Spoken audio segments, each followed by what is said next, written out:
Lokvani news network, बातमी मागची बित्तम बातमी. मानतो ताईंचे की इकडे येऊन काही जण केजाचे येऊन म्हणायला लागले तुमच्या ऊसाचं कसं. अरे एक कारखानदार अगोदरच इकडं जे चालू व्हायचा ते आता वैद्यनाथ सुद्धा यावर्षी चालू होणार आहे, बरोबर आहे. आणि इतक्या दिवस म्हणजे 14ला ज्या कारखान्याचा व्यवहार केला त्या मुंगीचा, काय कुणी कुणी अडचणी आल्या, कधीतरी एकदा पुस्तकच लिहिणार आहे त्याच्यावर. आलेला माहिती आहे काय काय अडचण आल्या, कुठपर्यंत जावं लागलं.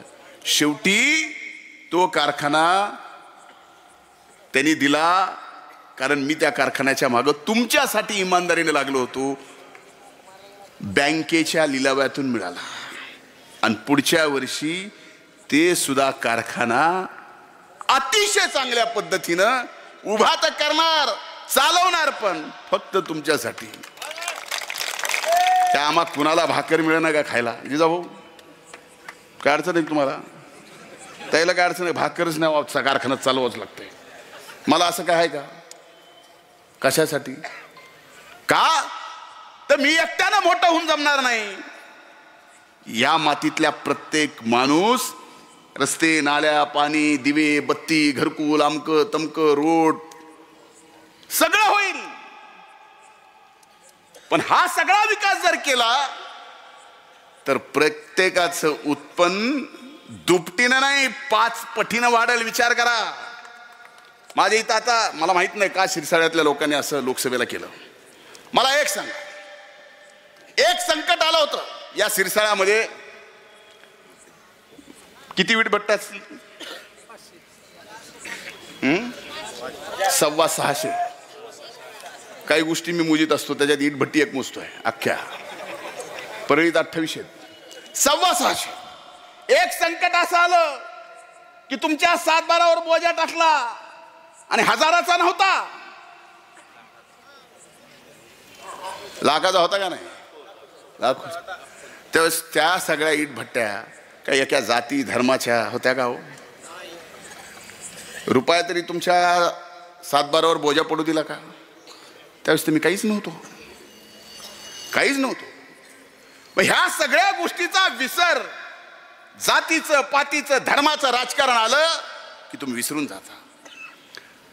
अरे अनेक संकट आपल्यावर आले असतील, गावागावात आले असतील, जी व्यक्तिगत संकट आहेत. त्यावेळेस त्या संकटाच्या काळात जर माझ्यासारख्याचं नाव आठवतोय देवाच्या अगोदर आणि त्याचा फोन नंबर आठवतोय, भगवंतानी असले आमदार का काय, मंत्रीपद काय, हे जर विश्वास संकटाच्या काळात माझं नाव आणि नंबर आठवत असेल, त्याच्यासारखा भाग्यवान कोणच नाही. देव काय द्यायला पाहिजे? आणखीन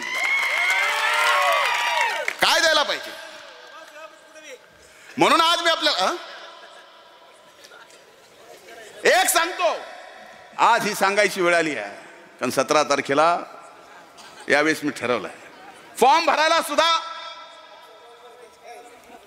गाडी पाठवून गर्दी केली आणि शेवटच्या दिवशी सुद्धा सभेला, रॅलीला, परळीला ना सभा ना गर्दी. कारण ठरवलं कितीतरी सभा घ्या. मागच्या 1.5 महिन्यात 50-50 हजाराच्या एवढ्या रॅल्यांनी एवढं सगळं झालं. माणसं बोलवायला आणि गोळा करायला आणि गर्दी दाखवायला आपली कुणी शर्यतच लावणे महाराष्ट्रात लावा का? मग कितीदा शक्ती प्रदर्शन असं दाखवावं उघड्या डोळ्यानं. यावेळेस शक्ती दाखवायची आली आहे निकालाच्या दिवशी, की पुन्हा म्हणून आपला नाद या परळी वैद्यनाथल्या मायबाप जनतेचा नाद पुन्हा म्हणून कुणीच करू नये. ना दक्षिणेकडून करू नये, ना पश्चिमेकडून करू नये, ना उत्तरेकडून करू नये. बरं समजून घ्या. नाद करून ही ताकद दाखवायची गरज आहे. म्हणून आज आपल्याला सांगतोय, आज महायुतीचं सरकार आहे. सरकार तर सगळीकडे, तुम्हाला खरं सांगतो, महायुतीचं सरकार येणार हे आता सुनिश्चित आहे. त्याला कुणीच रोखू शकत नाही. आता या परिस्थितीत बघा, एवढ्या योजना चालू केल्या. लाडक्या बहिणीची योजना चालू केली, खात्यावर पैसे आले, जे ओरडायला लागलेत तेच आता कोर्टात गेलेत. लाडके भाऊ म्हणले काय, लाडक्या भावाला सुद्धा 6,000 10,000 केलं, ते सुद्धा मिळाले. वडीलधाऱ्याचं चालू आहे सगळं, म्हणजे अण्णाकडे बघून नका.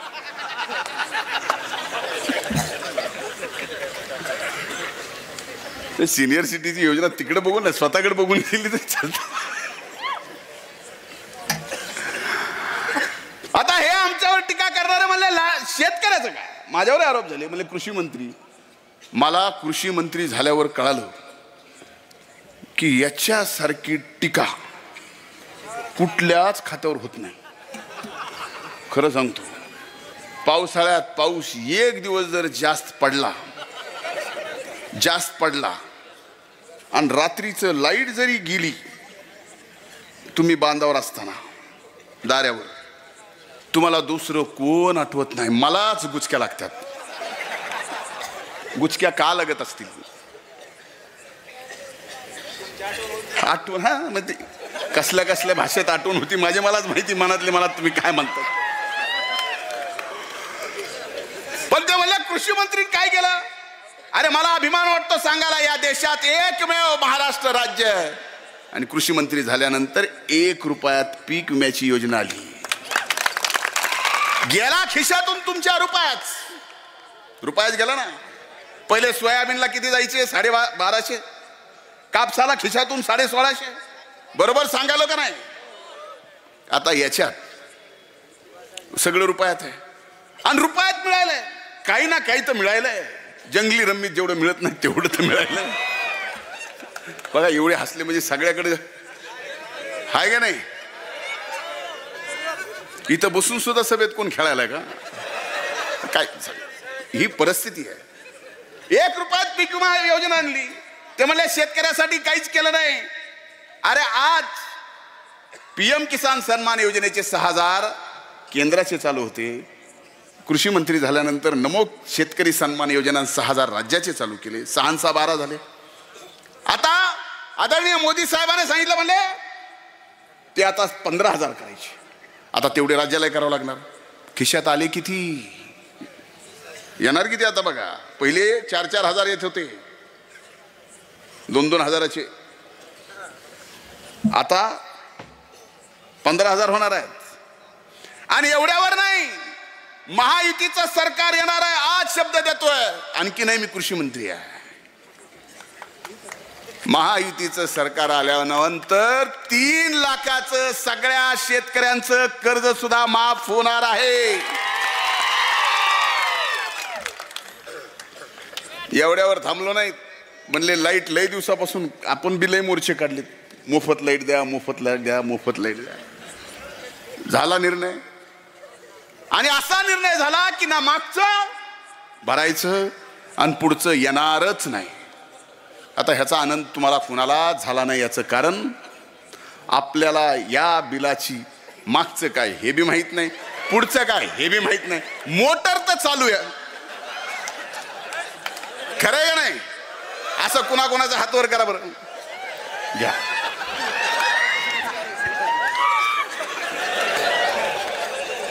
बरं आता कॅमेऱ्यावाल्याने घेतलं ते काय फरक तर पण नाही. काय आपलं मागचं भरायचंय नाही, पुढचं द्यायचंय नाही. आता एवढं, आता किती आणखीन लाड करायची शेतकऱ्याची आपण सगळेजण. म्हणून हात जोडून कळकळीची विनंती आहे, या सिरसाळ्याचा नाही तर सबंध परळी विधानसभा मतदारसंघाचा अभूतपूर्व विकास करण्याची शपथ मी आपल्या सगळ्यांच्या समोर घेतोय. आतापर्यंत केला, इथून पुढच्या काळात आम्ही सगळे मिळून, तुम्ही स्वप्नात सुद्धा पाहिलं नसेल एवढा आमूलाग्र बदल तुमच्या जीवनामध्ये करण्याचा आज या ठिकाणी मी आपल्या सगळ्याच्या समोर वचन देतो. 20 तारखेला मशीनवर 1 नंबरला धनंजय पंडितराव मुंडे घड्याळ. आणि आता जे आहे शेवटचं, किती मिनिट राहिले, सेकंद राहिले असतील, शेवट किती 40 सेकंदात फक्त शिरसाळकरांनी ऐका, दुसरं कुणीच नाही. इस बार नहीं सुधरेंगे ना भैया, मुझे सुधरना पड़ेगा. खूप खूप धन्यवाद. लोकवाणी न्यूज नेटवर्क, बातमी मागची बित्तम बातमी.